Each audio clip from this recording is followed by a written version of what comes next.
Munang gusto sa Ginoo mga kaigsunan, do not forget to remember. Kay siya mga igsoon, di sa pakalimot sa tanan natong paghako. Mga maayong butang nato, di gakalimtan, nagakalimot pa ako sa kainahan na magpasuso sa iyang anak. Apan ang atong Ginoo, di gakalimtan ang tanan nato maayong mga buhat. Ato ang propesiya kaganina gipabot sa Ginoo, magmawaton kita kaniya, awaton nato siya. Sa mga igsoon, naatay sayo, naatay pakasala tagapasayloon ta niya. O gahinugtuman niya ang tanan natong mga maayong buhat. Hebrahanon 6:10, dili sa hiwig na dili may nungtong sa tanan natong maayong buhat. Grabe kanintot ang prinsipyo sa Ginoo. Mga maayo nga mga butang iyang gahinugtuman nato, ang atong makasalanan kasaypanan iyang kalimtan. Ikalimtan. Muna ang gusto sa Ginoo nga hinugtuman nato ang mga maayo nga mga butang. Realidad ganay mga negatibo di maay nga sitwasyon natong kakasinati. Apan gusto sa Ginoo nga hinugtuman nato ang mga butang nga iyang giluwas.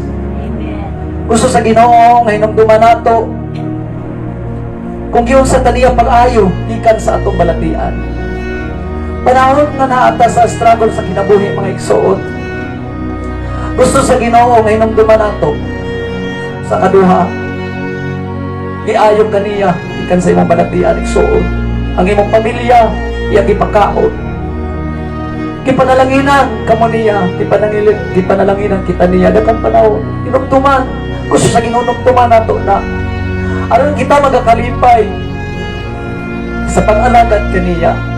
Kay kung makalimtan nato ang iyang kaayo, wala na tayo kalipay nga mapadayon. Tungod kay wala na ibili ang atong kinabuhi. Kay di na nato madumduman ang iyang kaayo.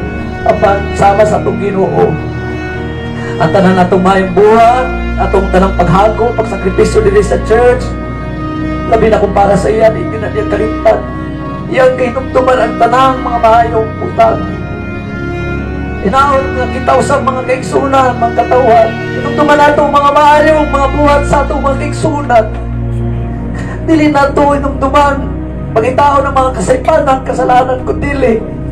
Itong hinugtuman ang ilang mga sakripisyo, mga buhat, mga maayo. Okay mo na'y gusto sa Ginoo. Mga maayo, mga experiences nato. Aron kita makadaig sa Ginoo. Panahon nga naata sa ato ang kalistanan, iluwas kita sa Ginoo. Gusto niya hinumduman nato kato nga panahon mga igsoon. Sama sa mga Israel kaniadto, daghan ang mga malisod nga mga butang nga ilang nasinati. Hangtod karon atong gihadto ang ilahang mga maayong butang nga nasinati sa atong Ginoo. Ug ato usab nga handumon ang mga sakripisyo sa Ginoo iyang giantos alang kanato. Ang gusto sa Ginoo nga when we are in the deepest struggle in life, we go deeper in prayer.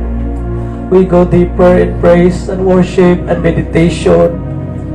Mamalandog kita atong pamalandungan ang iyang kaayo aron mahupay ang atong kasing-kasing.